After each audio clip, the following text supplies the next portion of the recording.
Yo, hopefully you like that. I've just spent a bit of time on a new streaming app, just messing with creating some intros and various other things. So hopefully it'll be slightly more enjoyable, even just for myself when I watch it back to my ramblings of all the things I talk about. So this evening I am going to rattle on. Tried to do this last week. Tried to give my own thesis on the crypto market, what's happening, and I thought again tonight I will have another go at rambling on slightly better graphics, and then hopefully I can watch it back in 6 months' time and see my thesis, my bull and bear thesis. I'm going to talk about where I think the market's going to go, or the possibilities where it can go, and basically argue with myself as to the bull and bear thesis and see what's happening. So, anyone is watching later on or watching live, then please feel free to ask me any questions you may have. See, I've got some fancy banners. I've also got a wheel, actually, I quite like. Put a bit of background sound on. So. Got some fancy stuff, so if you do have any questions, anything you want to understand, I'll try and talk you through it. But effectively, I'm going to roll through my bull and bear thesis of the crypto markets currently. So if we take a look at the current markets, we will see Bitcoin's at 83,000.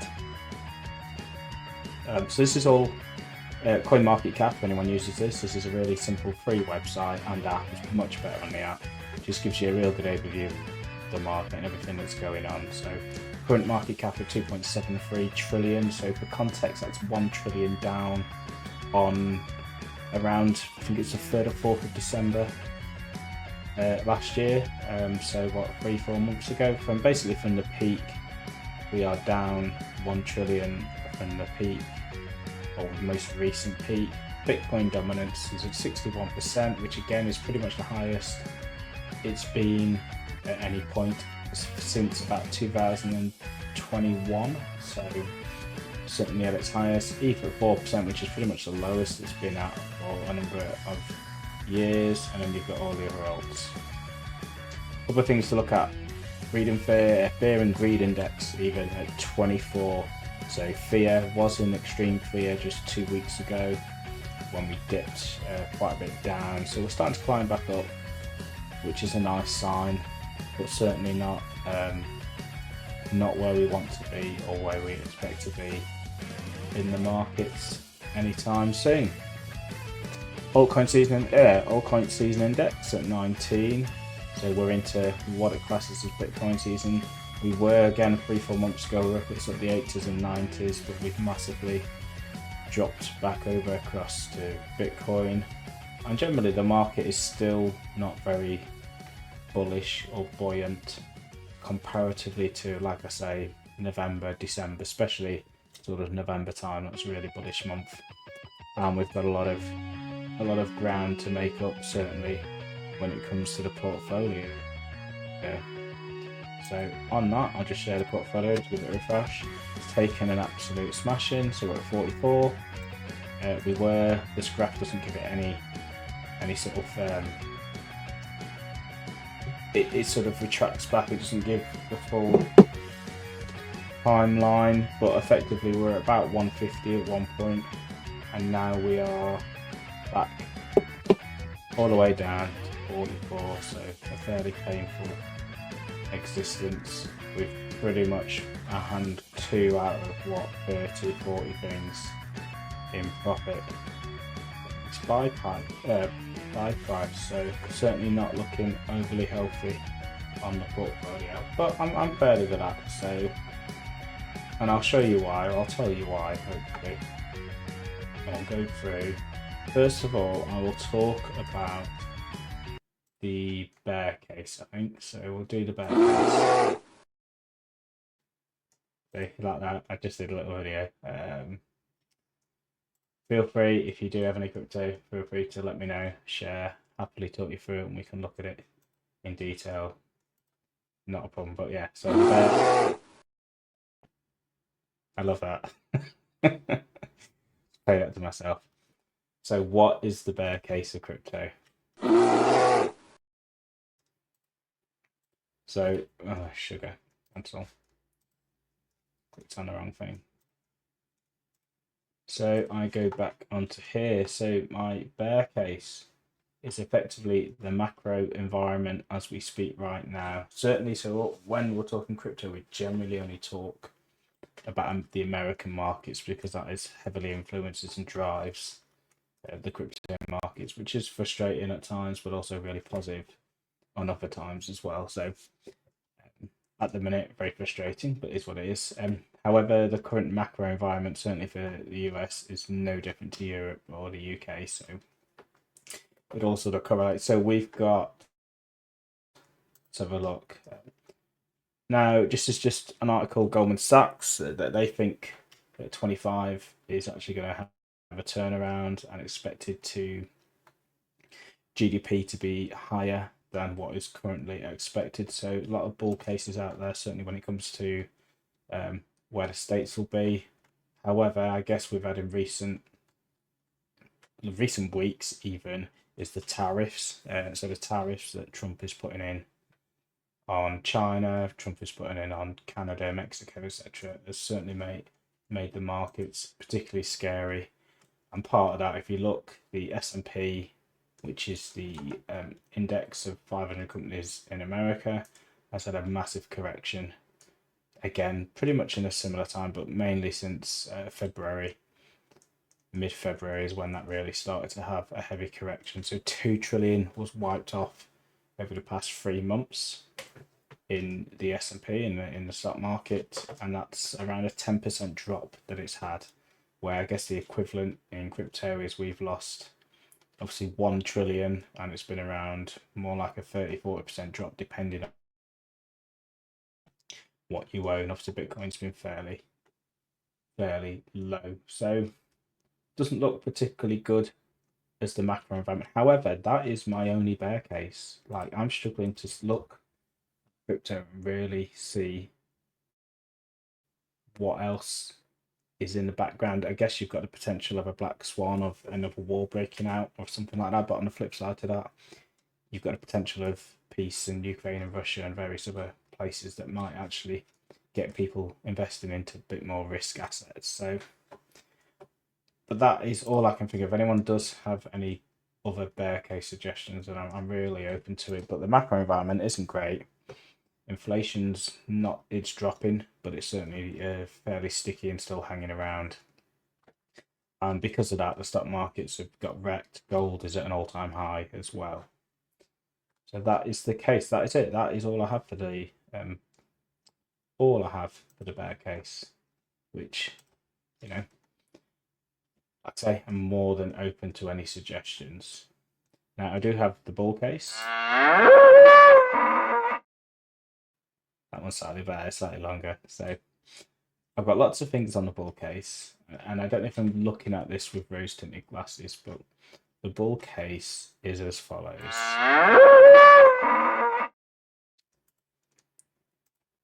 So if we go back to charts, so first of all, we've got a very pro US government, and as much as you'll like or not like Donald Trump for political reasons, I'm certainly not a fan, but he has been or is potentially particularly good long term for the crypto markets.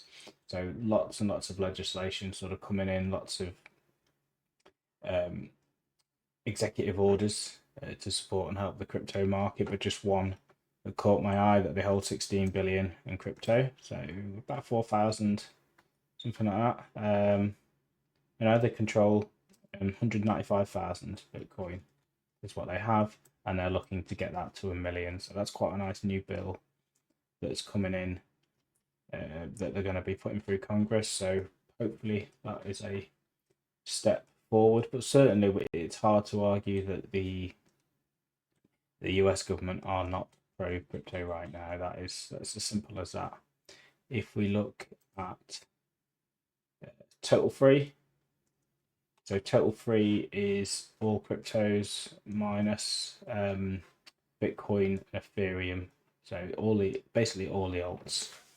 So total free market cap is pretty much looking not overly bullish in any way, shape or form. it's below the 50-day and 100-day and 200-day moving average, and it certainly actually hit off that on resistance on the 200-day. So it's not looking positive. However, to some extent, it could also very much bounce back, maybe catch up to the 100-day moving average. But the alt market isn't that fun. However, total crypto market cap, so this includes Bitcoin and Ethereum, completely bouncing up off the 200-day moving average.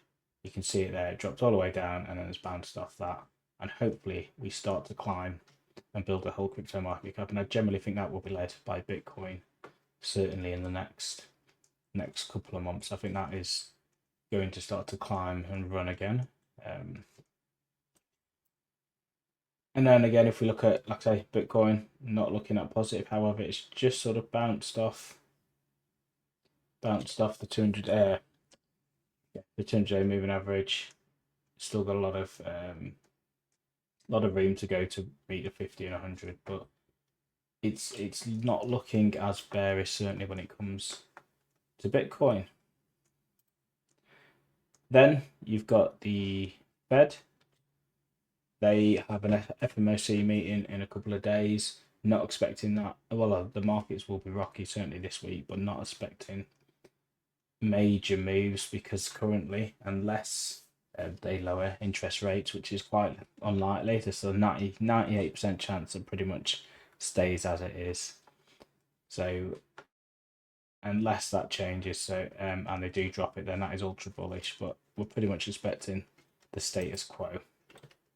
And then if you look at the dot plot, let's just have a look at the table, that's a bit easier.